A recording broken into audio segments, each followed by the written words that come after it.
purpose of SSPCA when it was first formed was to deal with the stray animals on the streets.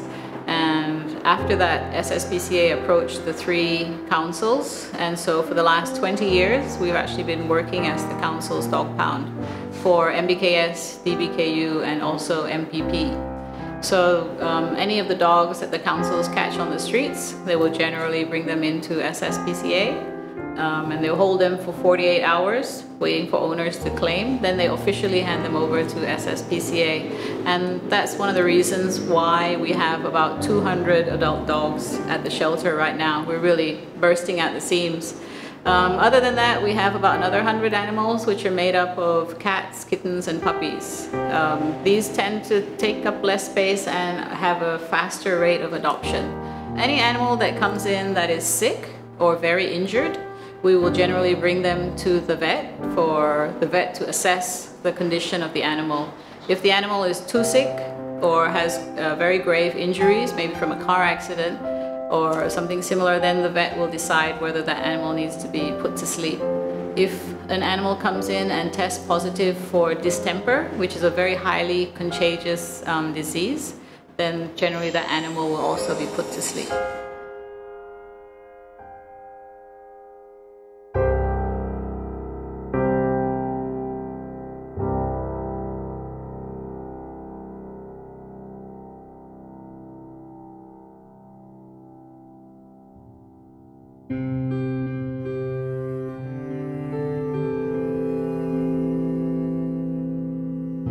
Ideally, we should only have 150 animals in the shelter. So right now we're actually at double capacity.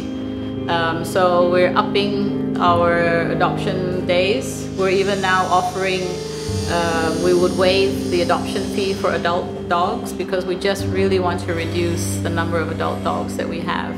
So we're appealing to people who have farms, somebody who has a large amount of space where they can actually take more than 1 dog. All these animals have been neutered, so they won't be breeding on the farms. So if they die naturally and you need to do some kind of a replacement, then we always have more than ample dogs for you to choose from. So these are some of the steps that we're taking to help increase the adoption rate. When we first set up the shelter, which was about 15 years ago, the previous committee managed to get the land and got funding and built the shelter as it is now.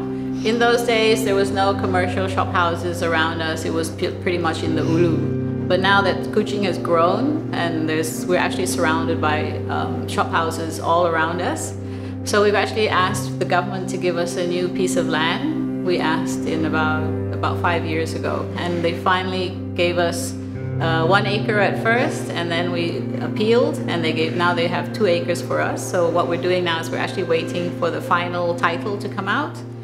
We already have a basic design that we're looking at because with 2 acres, then we can have a nice park where people can come. You know, it'll be an animal-friendly park, so you can come and like have a barbecue, or we're hoping to have certain retail outlets like grooming, so you know you can have a coffee while your animal is being groomed. And we would want to have educational center, proper vet center, and also some rooms for visiting volunteers. Because the last 2 years working with UNIMAS, they have an ASEC youth program, and so for the last 2 years we've actually had international volunteers coming in for about 3 months, 6 to 8, and so now we're also starting to appeal for international vets to come in to help us to neuter the animals and look after their general health.